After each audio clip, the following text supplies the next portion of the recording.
నమస్తే. శ్రీ మాత్రే నమః. శ్రీ గురుభ్యో నమః. మనకి ఖగోళ శాస్త్రంలో, జ్యోతిష్యంలో రకరకాల గ్రహాలు, కొంతమంది కొన్ని సంయోగాలు జరుగుతూ ఉండడము, అందులోనూ మరీ ముఖ్యంగా యోగాలు అనేవి మనకి కొన్ని గ్రహాలు కలవడం వల్ల విపరీతంగా యోగిస్తుంది. అది దేశకాలమాన పరిస్థితుల్లోనూ, ఇటు రాసుల పరంగా మనుషులకు మిశ్రమ ఫలితాలు ఇవ్వడము అది మనకి తెలిసిన విషయమే. అయితే ఇప్పుడు మనకి జూన్లో భాస్కర రాజయోగము అనేది అత్యంత యోగించే ఈ యోగము సూర్యుడు బుధుడు వల్ల, అంటే వీరిద్దరి యొక్క సంయోగం వల్ల జరిగే ఈ భాస్కర రాజయోగం అనేది అత్యంత అత్యుత్తమమైన రాజయోగము. అయితే ఈ రాజయోగము సూర్యుడు బుధుడు కలయిక వల్ల ఎలా ఏర్పడుతోందంటే, బుధుడు సూర్యుని కంటే 28 డిగ్రీలకు మించి దూరం వెళ్తారు. వాళ్ళిద్దరి డిస్టెన్స్ 28 డిగ్రీస్కి దూరంగా ఉండడం వల్ల ఈ రాజయోగం అనేది ఏర్పడుతోంది. అయితే దీనివల్ల మరొక విశేషం ఏంటంటే, బుధుడు సూర్యుడికి దగ్గరలో తిరిగే అవకాశం కూడా ఇక్కడ ఖగోళంలో ఏర్పడుతోంది. వీళ్ళిద్దరూ ఒకానొక సందర్భంలో ఈ తిరగడంలో మిథున రాశిలో కలుసుకోవడం వల్ల ఈ రాజయోగం అనేది ఏర్పడుతోంది. అయితే ఈ భాస్కర అంటే ఏంటంటే అత్యంత ప్రకాశవంతమైనది అనే అర్థం అనమాట. అయితే ఈ ప్రకాశవంతము, ఈ సాహసోపేతము, అంటే ఈ భాస్కర యోగము పట్టడం వల్ల ఇటు దేశానికి కానీ, లేదా అంటే ఒక వ్యక్తికి కానీ, ఒక సంస్థకు కానీ, లేదా అంటే ఒక సమాజానికి కానీ, ఎవరికి తీసుకున్నా సరే ఫలితాలు చాలా సాహసోపేతంగాను, తర్వాత ప్రతిభావంతమైన నిర్ణయాలు తీసుకోవడము, విజ్ఞానవంతమైన నిర్ణయాలు తీసుకోవడము, లేదా పనులు చేయడము, అంటే ఈ యొక్క ప్రభావము చాలా ఎక్కువగా మంచిగా కనపడము, దాంతోపాటు ఆర్థికాభివృద్ధి ఎక్కువగా కలిగే అవకాశాలు ఈ భాస్కర రాజయోగంలో కనబడుతోంది. అది ఎప్పుడు జరుగుతోంది అంటే కనుక జూన్ నెలలో జరగబోతోంది. అయితే ఇది ఎలా ఏర్పడుతుంది అనే సంశయము రావచ్చు. అయితే ఈ యోగం ఏర్పడడానికి ముందుగా సూర్యుడు బుధుడు ఒకే కంజంక్షన్లో ఉండాలి, అది మొదటి పాయింట్. తరువాత వీరిద్దరి మధ్య దృష్టి యొక్క సంబంధం కూడా ఒకే కోణంలో ఉండాలి. తరువాత ఈ ప్రధాన కంజంక్షను బుధుడు కంబస్ట్ అవ్వకూడదు. వీళ్ళిద్దరూ ఒకేలాగా ఉండాలి, కానీ అస్తంగతం మాత్రం అవ్వకుండా ఉంటేనే ఈ రాజయోగం యొక్క ఫలితాలు ఏర్పడతాయి. అయితే సూర్యుడికి సమీపంలో తక్కువ డిగ్రీస్లో కనుక ఉంటే ఆ ప్రభావము సూర్యుడిని బలహీనపరచకూడదన్నమాట. ఇన్ని కండిషన్స్ మీద మనకి ఈ భాస్కర రాజయోగం ఏర్పడబోతోంది. అయితే ఈ భాస్కర రాజయోగము యొక్క ప్రభావము మనకి జూన్ మొదటి వారం నుంచి, అంటే జూన్ మొదలైన దగ్గర నుంచి సూర్యుడు బుధుడు ఇద్దరు కలిసి కరెక్ట్ కోణంలో, కరెక్ట్ అంటే ఒకే పర్ఫెక్ట్గా వాళ్ళ యొక్క గ్రహ సంచారము మిథున రాశిలో జరగబోతోంది. అయితే దీని యొక్క ప్రభావము, ఈ యోగము యొక్క ప్రభావము 12 రాశుల మీద ఎలా ఉండబోతోంది అనేది ఒక అంశం అయితే, మరి దేశకాలమాన పరిస్థితుల్లోనూ రక్షణ, రాజకీయ, న్యాయ వ్యవస్థ, వాతావరణము, వ్యవసాయము, ఇలా ప్రతి ఒక్కటి మన అంశము మనకి ఉపయోగపడేదే కదా. కేవలము 12 రాశులకే కాకుండా నేను చెప్పేది ప్రత్యేకంగా దేశంలో ఎలా ఉండబోతోంది, వాతావరణ పరంగా ఎలా ఉండబోతోంది, మన రక్షణ వ్యవస్థలో ఎలా ఉండబోతోంది, న్యాయపరంగా ఎలా ఉండబోతోంది, అండ్ రాజకీయ పరంగా ఎలా ఉండబోతోంది అనే ఈ అంశాలన్నిటినీ కూడా మీ అందరికీ తెలియాలి. ఎప్పుడూ మనుషులకే కాకుండా మన చుట్టూ ఏం జరుగుతోంది అనే అంశాలు కూడా ప్రతి ఒక్కరికి తెలియాలి అనే విషయంతో మీ ముందుకు ఈ ప్రత్యేకమైన అంశాలు తీసుకొస్తున్నాను. అయితే మరి ఈ రాజయోగం వల్ల ఏ రాశులకు బాగుంటోంది అనే విషయంలో క్లుప్తంగా చెప్తాను, తర్వాత సవివరంగా చెప్తాను. ముందుగా మిథున, కన్య, తుల, ధనస్సు, కుంభరాశుల వాళ్లకు, ఈ రాశుల వాళ్ళకి విపరీతమైన, అత్యంత లాభదాయకమైన, యోగ్యదాయకమైన విశేషమైన ఫలితాలను ఇవ్వబోతున్నాడు.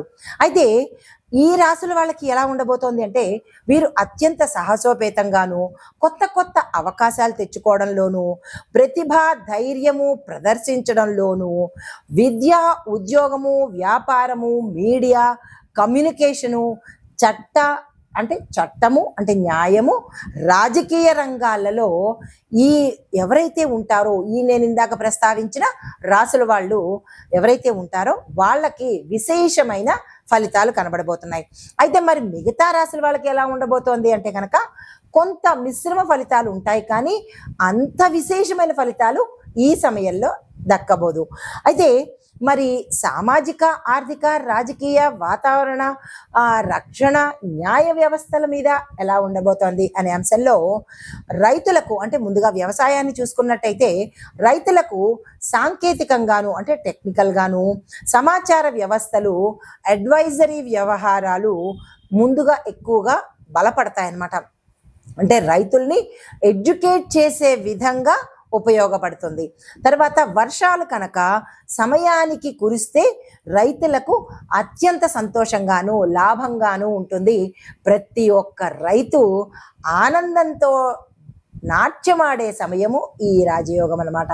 అయితే తర్వాత మరి ఆర్థిక వ్యవస్థ ఎలా ఉంటుంది అంటే, కొత్త ఆవిష్కరణలు అంటే కొత్త కొత్త ఇన్వెన్షన్స్ ప్రవేశపెట్టడము, పెట్టుబడులతోనూ, స్టార్టప్ కంపెనీలకు, కమ్యూనికేషన్ రంగంలో ఉన్న సిచ్యుయేషన్స్ ఏవైతే ఉంటాయో వాటిలో ప్రొడక్టివిటీ గ్రోత్ అనేది కనబడుతుంది. తర్వాత ఎంఎస్ఎంఈ సంస్థలు, సాంకేతిక పరిశ్రమలు చాలా బలపడతాయి. తర్వాత సామాజిక వ్యవస్థ ఎలా ఉండబోతోందంటే, యువతలో అత్యంత సాహసము, ధైర్యము, శక్తి, ఆత్మవిశ్వాసాలు పెరుగుతాయి. విద్య, పరిశోధన, కమ్యూనికేషన్ రంగాలలో కొత్త కొత్త ఇన్వెన్షన్స్ కూడా రాబోతున్నాయి. అయితే మరి న్యాయ వ్యవస్థ ఎలా ఉండబోతోంది అంటే, కొత్త చట్టాలు మనకి పాలసీలుగా త్వరలో అమలు రాబోతున్నాయి. ఈ విషయాలు గుర్తుపెట్టుకోవాలి మీరు. అయితే ఇలాంటివన్నీ ఫ్యూచర్లో జరగబోయేవన్నీ మనకి ముందుగా తెలియచెప్పేదే జ్యోతిష్యం అండి. అందరూ అంటారు జ్యోతిష్యాన్ని నమ్మము అంటారు. కాదు, జ్యోతిష్యాన్ని నమ్మాలి. వాస్తవాలను మన కళ్ళకు కట్టినట్టుగా చెప్పేదే, ముందుగా జాగ్రత్త పడమని చెప్పేదే జ్యోతిష్యం అన్నమాట. అయితే మరి రాజకీయ వ్యవస్థ ఎలా ఉంటుంది అంటే కనుక, నాయకత్వంలో మన లీడర్స్లో దూకుడుతనము, కొత్త కొత్త విధానాలు కూడా ప్రవేశపెట్టబోతున్నారు. అయితే సోషల్ మీడియా, కమ్యూనికేషన్ రంగాలలో వివాదాలు, ప్రచారాలు కూడా ఎక్కువగా పెరుగుతాయంట. అంటే ఒకవైపు మంచి జరుగుతుంటే మరొక వైపు చెడు దుష్ప్రచారాలు కూడా జరిగే అవకాశాలు, కమ్యూనికేషను అంటే ఈ సోషల్ మీడియా, కమ్యూనికేషన్ రంగాలు మంచికి ఉపయోగించుకుంటే దేశం బాగుపడుతుంది, చెడుకు ఉపయోగించుకుంటే దేశం సర్వనాశనం అయిపోతుంది. కాబట్టి ప్రతి ఒక్కళ్ళు దేశ క్షేమం కోసం మాత్రమే పని చెయ్యాలి అనేది ఒక చిన్న రిక్వెస్ట్ అన్నమాట. అయితే మరి రక్షణ వ్యవస్థ ఎలా ఉండబోతోంది అంటే కనుక, సైనిక వ్యవస్థలో కమ్యూనికేషన్ పెరుగుతుంది.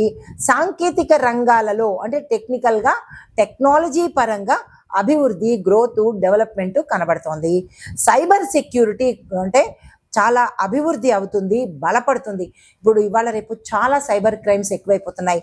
దాన్ని కంట్రోల్ చేసి ప్రజలకు మంచి చేసే ఉద్దేశాలతో కొత్త కొత్త చట్టాలు కానీ, కొత్త కొత్త ప్రణాళికలు కానీ జరిగే అవకాశాలు ఈ భాస్కర రాజయోగంలో ఎక్కువగా కనబడుతోంది.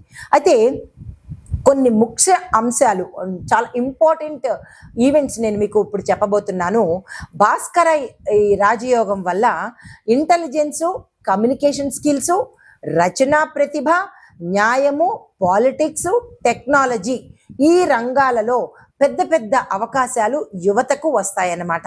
అంటే ఉద్యోగ అవకాశాలు కానీ, స్టార్టప్స్ పెట్టుకోవడం కానీ, ఈ దిశగా ఎవరైనా ప్రయత్నం చేస్తే కనుక మంచి ఆపర్చునిటీ వచ్చే అవకాశాలు ఎక్కువగా ఉన్నాయి. రెండో పాయింట్, మిథునము, కన్యా, తుల, ధనస్సు, కుంభరాశుల వారికి ఎక్కువగా గొప్ప గొప్ప అవకాశాలు వచ్చే దిశ కనపడుతోంది. ఈ రాశుల్లో ఉండేవారు ఎవరైనా సరే, ఏ రంగంలో ఉన్న వాళ్ళైనా సరే, మీ టాలెంట్ను ప్రదర్శించడం కానీ, కొత్త కొత్త అవకాశాలు వెతుక్కోవడం కానీ ఈ సమయంలో కనుక చేసినట్టయితే మీరు హై స్థాయికి వెళ్ళే అవకాశాలు చాలా ఎక్కువగా కనబడుతున్నాయి. దేశంలో చూసినట్టయితే ఇంకొక పాయింట్, ఆర్థిక వ్యవస్థ, రాజకీయాలు, సాంకేతిక రంగాలు కూడా చాలా స్ట్రాంగ్ అవుతాయి, బలపడతాయి అన్నమాట. ఇవి మనకి ఈ భాస్కర రాజయోగం వల్ల జరగబోయే ముఖ్యమైన అంశాలు. నమస్తే. తదుపరి రాశి కుంభరాశి.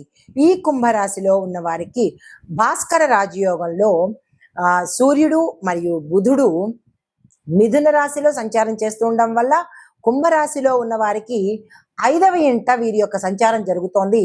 మరి ఆ ఇంటి యొక్క ప్రభావము క్రియేటివిటీ, సృజనాత్మకత ఎక్కువగా ఉంటుంది. ఆ రంగంలో పనిచేసే వాళ్ళకి విశేషమైన పేరు ప్రఖ్యాతలు వస్తాయి.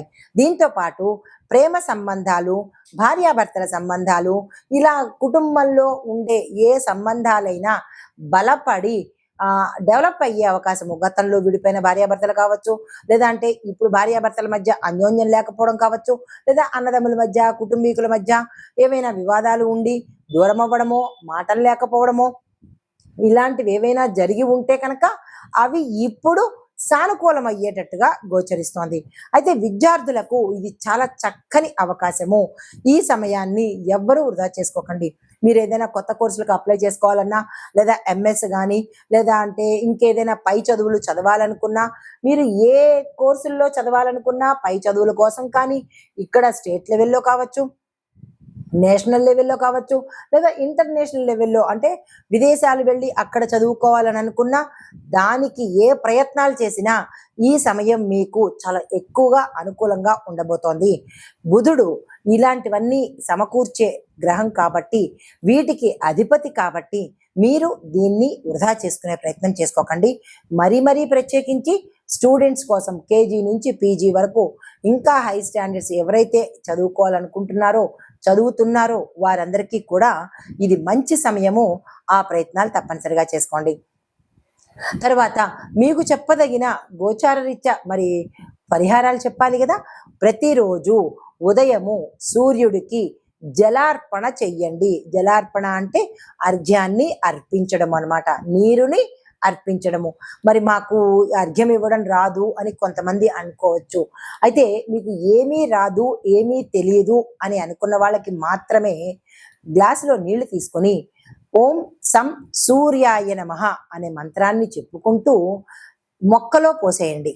సూర్యుడికి చూపించి ఏదైనా మొక్కలో పోసేయండి. మా దగ్గర మొక్కలు కూడా లేవు అని అనుకున్న వాళ్ళు గ్లాసులో తీసుకున్న, రాగి పాత్రలో తీసుకున్నా, లేదా మట్టి పాత్రలో తీసుకున్నా, ఉంటే వెండి పాత్రలో తీసుకున్నా, ఏదైనా స్టీలు తప్ప, స్టీలు ఇనుముకు సూచన, అంటే స్టీలు ఇనుము కాబట్టి, ఇనుముకు అధిపతి శని భగవానుడు కాబట్టి, శని భగవానుడికి సూర్యుడికి వైరం ఉంది కాబట్టి ఇనుముని ఎప్పుడూ సూర్యుడికి ఉపయోగించకండి.